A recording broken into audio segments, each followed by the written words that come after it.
Episode के starting में हमें देखने को मिलता है कि हमारे जितने भी डिसेंडेंट्स थे वो अपने स्टेडियम में रहते हैं, जहाँ पर उन्हें दूसरे टेलीपोर्ट मतलब दूसरे वर्ल्ड में टेलीपोर्ट होना था। और वहीं पर हमें देखने को मिलता है जो चीफ मैजिशियन रहते हैं, जो कि उन्हें दूसरे वर्ल्ड में लेके जाने वाले थे फाइटिंग के लिए, और उनको रूल समझाते हैं। वो वहाँ पर अपनी स्पेशल पावर से टेलीपोर्ट अपने मतलब मैजिक वर्ड्स बोल के टेलीपोर्ट वहाँ पर खोलते हैं, एक टेलीपोर्ट दूसरे वर्ल्ड के लिए।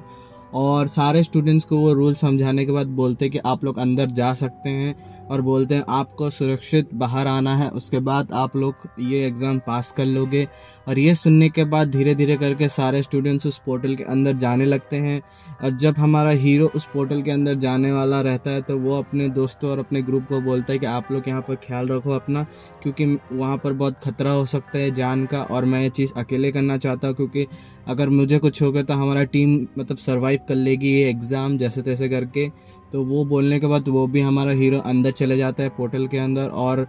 उसके थोड़ी देर के बाद हमें देखने को मिलता है कि हमारे हीरो के जो टीममेट्स रहते हैं, जो लड़कियां रहती हैं, वो घबराई रहती हैं हमारे हीरो के बारे में, और वो लोग भी मतलब पोर्टल के अंदर चले जाते हैं छुप के, क्योंकि उन्हें उसकी फिक्र रहती है। फिर हमारा मतलब जो पोर्टल रहता है वो बंद हो जाता है, और हमारा जो चीफ मास्टर रहता है जिसने टेलीपोर्ट मतलब पोर्टल बनाया था, वो बहुत परेशान रहते हैं, क्योंकि प्रीवियस ईयर जब ये एग्ज़ाम हुआ था तो वहाँ पर हमें देखने को मिला था कि कोई भी स्टूडेंट वहाँ से बच के बाहर नहीं आ पाता है। तो ये देखने के बाद कहीं ना कहीं हमारे चीफ को थोड़ा घबराहट हुई, और वो जिस एकेडमी से हमारे स्टूडेंट्स आए थे उन एकेडमी के सर को बोलते हैं कि आप थोड़ा इस बार अच्छे स्टूडेंट्स लाए हैं, होप करता हूँ, क्योंकि अगली बार यहाँ से कोई भी निकल के नहीं जा पाया था। ये सुनने के बाद हमारे जो स्कूल चीफ रहते हैं वो थोड़ा गुस्से में आ जाते हैं कि ये मुझे ऐसा क्या बोल रहा है, मैं हर साल अच्छे स्टूडेंट्स ही लाता हूँ बोलता हूँ। और इसी चीज़ पे जले पे नमक छिड़कने के लिए वहाँ पर और एक हमारी मिस रहती है, जो कि बोलती है कि मुझे तो इस बार में भी कोई उम्मीद नहीं लग रही है। और ये सुनने के बाद हमारे जो सर है वो बोलते हैं कि चिंता मत करो, मेरे स्टूडेंट्स इस बार मैंने बहुत अच्छे सिलेक्ट करे हैं, बहुत अच्छी प्रोसीजर से लाया है, और मेरे को पक्का यकीन है कि बहुत जन इस बार पास होंगे। और ये सुनने के बाद हमारे जितने भी स्टूडेंट्स जो बाहर मतलब सपोर्ट देने के लिए आए थे वो लोग कहीं ना कहीं थोड़ा चेयर अप हो जाते हैं, और हमारा सीन चेंज होकर हमारे हीरो पे आ जाता है। जब वो टेलीपोर्ट करके हमारे सीनरी के अंदर जाता है तो उसे देखने को मिलता है कि वो एक जंगल में लैंड करता है, और वो बेसिकली चल के जाता रहता है, और उससे सडन पीछे से एक एरो का आवाज़ आता है, और उसे वो जब देखता है तो उसे पता चलता है कि पीछे कोई एक ओपोनेंट है जो उसे एरो मारता है, बट वो उसे सक्सेसफुली डॉच कर लेता है, और वो एरो जाके एक मतलब पेड़ पे लगता है, और वो पेड़ वहाँ पर सड़ जाता है, क्योंकि वो जो एरो रहता है वो बहुत पॉइजनस रहता है। और उसे जैसे डॉच करने के बाद वो हमारा हीरो जब विलन को देखता है तो वो एक बच्चा रहता है, और उसके बाद देखने को मिलता है कि हमारा जो विलन रहता है वो और एरोस निकालता है, उसके पास मैजिकल पावर्स रहती हैं, वो मैजिकल से और एरोस लाता है और अपने हीरो के ऊपर अटैक करता है।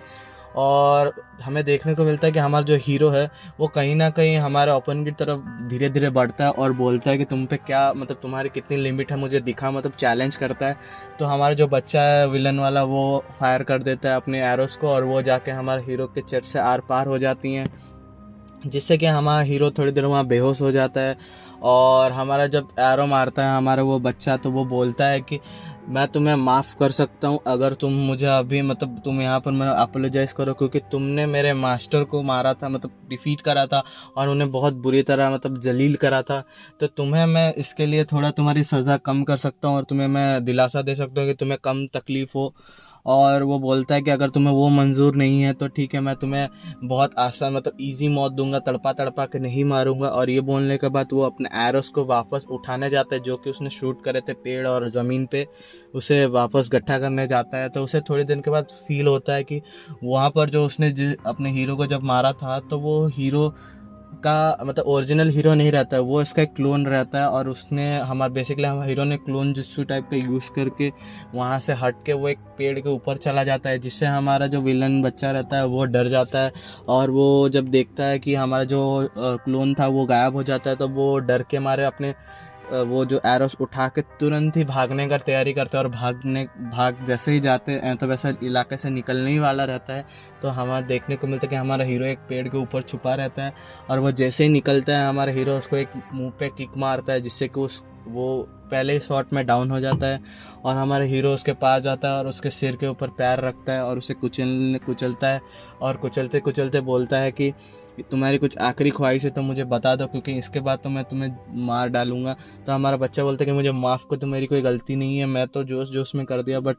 हमारा हीरो बोलता है कि इसके जगह अगर मैं होता तो तुम डेफिनेटली मार देता, तो मैं भी नहीं बख्शूंगा तुम्हें। और उसके बाद हमारा हीरो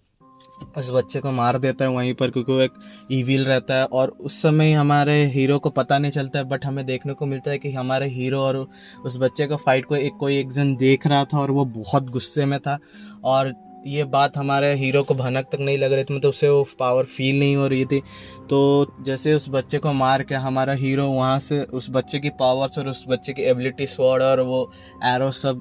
इकट्ठा कर रहा था, तभी हमें देखने को मिलता है कि हमारी ज़मीन हिलने लगती है और बहुत बड़ा क्रिएचर हमारे हीरो की तरफ बढ़ता है। और वो जब बढ़ता रहता है तो हर जगह ज़मीन पेड़ हिल के गिर रहे होते हैं। तो ये देखने के बाद हमारे हीरो को मतलब कंफर्म हो जाता है कोई बड़ा खतरा मेरी तरफ आ रहा है और मुझे इसे हराना है। और वो वहाँ पर डट के खड़ा हो जाता है। फिर हमें थोड़ी देर के बाद देखने को मिलता है वहाँ पर एक इविल डार्क बियर आ जाता है, जो कि बहुत एक्सट्रीमली बिग होता है और उसके क्लॉस बहुत बड़े रहते हैं, जिससे कि हमारे हीरो को वो चाहे तो एक बार में ही फाड़ सकता है कद्दू की तरह।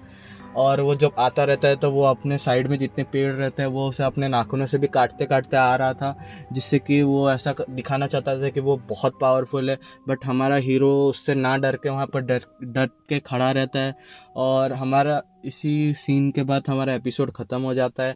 और होप आपको ये एपिसोड अच्छा लगा होगा, और अच्छा लगा होगा तो लाइक करिएगा।